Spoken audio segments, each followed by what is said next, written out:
काली नजर। माँ, माँ, अरे क्या माँ माँ कर रहा है? बकरी का बच्चा है क्या? अरे माँ, मजाक छोड़ो। मुझे फाइनली वो मेन चौराहे वाली दुकान मिल गई है। अब देखना, आपका बेटा दुगनी स्पीड से पैसा कमाएगा। ओफो, ये क्या? मेरी ऑनलाइन मेकअप क्लास चल रही है। इतनी जोर से क्यों बोल रहे हो आप दोनों? अरे मेरी धर्म पत्नी जी, मेकअप क्लास बाद में करना।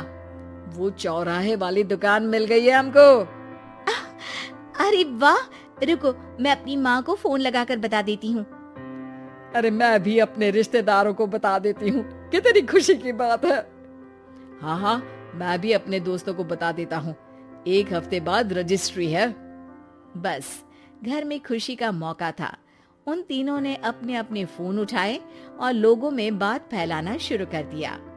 और रही सही कसर श्वेता बहू ने अपने पड़ोस में सबको बताकर कर दी। अरे वर्मा आंटी, अब हम भी जल्दी कार ले लेंगे। घर का रेनोवेशन होगा और ठाट से रहेंगे हम भी। अरे ऐसा क्या हुआ? लॉटरी बाटरी लग गई है क्या?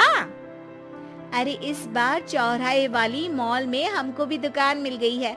दुकान नंबर 21, जो एकदम चौराहे पर है। अब ग्राहक बढ़ेंगे तो आमदनी भी बढ़ेगी ही ना। अरे वाह, कितनी खुशी की बात है। मैं बहुत खुश हूँ तुम्हें इतना खुश देख के। बाकी एक बात कहूँ, सबको मत बताते फिरना। किसी की नजर लग जाएगी तो खुशी की खबर वापस लौट जाएगी। हैं? ऐसे थोड़ी ना होता है। अब डरा रही हो। अरे सही कह रही हूँ, काली नजर कहते हैं इस चीज को। जब आप किसी को कुछ बताओ और वो काम बिगड़ जाए। अरे लेकिन मैं तो... तुमने सबको बता दिया ना?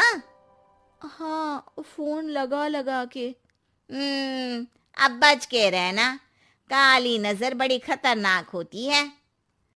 श्वेता इतनी खुश रहती है कि वो वर्मा आंटी की बात पर ध्यान ही नहीं देती, जबकि पड़ोस में और भी लोगों से खुशी की खबर शेयर करती रहती है। अगले दिन राजेश बहुत दुखी होकर घर आता है। अरे बेटा, क्या हुआ? मुंह क्यों सूजा हुआ है? मधुमक्खी ने काट लिया क्या? माँ, वो दुकान किसी और के पास चली गई। किसी ने ज्यादा भाव लगा दिया।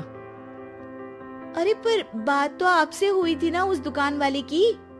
हाँ, आज मैं टोकन अमाउंट देने गया था, तब मुझे पता चला। कोई आकर सुबह मुझसे पहले ही ज्यादा अमाउंट दे गया। काली नजर। क्या क्या कहा? वर्मा आंटी ने समझाया था कि किसी को बताना मत, वरना काली नजर लग जाएगी। अच्छा, तुम्हें उनकी बात मान लेनी चाहिए थी।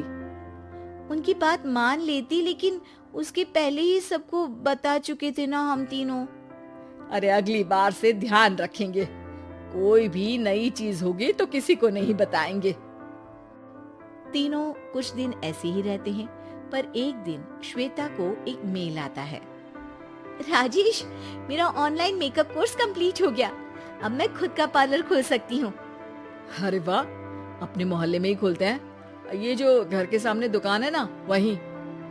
हाँ, यहाँ सस्ती भी मिल जाएगी। अगले दिन श्वेता वर्मा आंटी के पास जाती है, मिठाई का डब्बा लेकर। अरे आओ आओ, कैसे आना हुआ?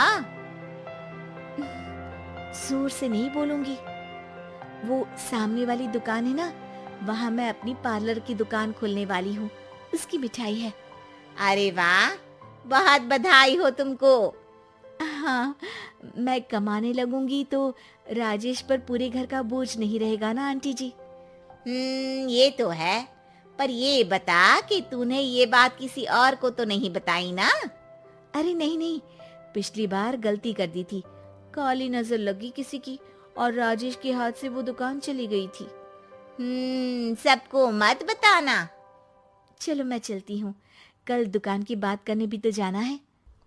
अगले दिन श्वेता दुकान के लिए मालिक से बात करने जाती है। अरे लेकिन दुकान तो हम कल रात को ही किसी को दे चुके हैं। कल ही? हाँ, कल ही। 2 दिन बाद कोई यहाँ पार्लर भी खोल लेगा। अब कहीं और दुकान देख लीजिए। अरे पर हमको भी तो पार्लर ही खोलना था। हाँ भाई, एक ही दुकान है, आधी आधी तो नहीं दे सकता ना मैं। राजेश और श्वेता घर पर हताश होकर आ जाते हैं। इस बार तो किसी को बताया भी नहीं था, अब किसकी काली नजर लग सकती है। सुनो, तुमने माँ को बताया था क्या? अरे कैसी बात कर रही हो, माँ की नजर थोड़ी ना लगेगी। पक्का तुमने किसी को नहीं बताया था ना? सिर्फ वर्मा आंटी को बताया था, उन्होंने ही मुझे किसी को नहीं बताने को कहा। अरे यार, तुम भी सही हो, मेरी माँ को नहीं बताने को कह रही हो, पर वर्मा आंटी को बताना तुम्हें जरूरी लगा। अरे वर्मा आंटी ने ही तो काली नजर के बारे में बताया था ना, वो हमेशा हमारा भला ही तो चाहती है। मेरी माँ भी हमारा भला ही चाहती है।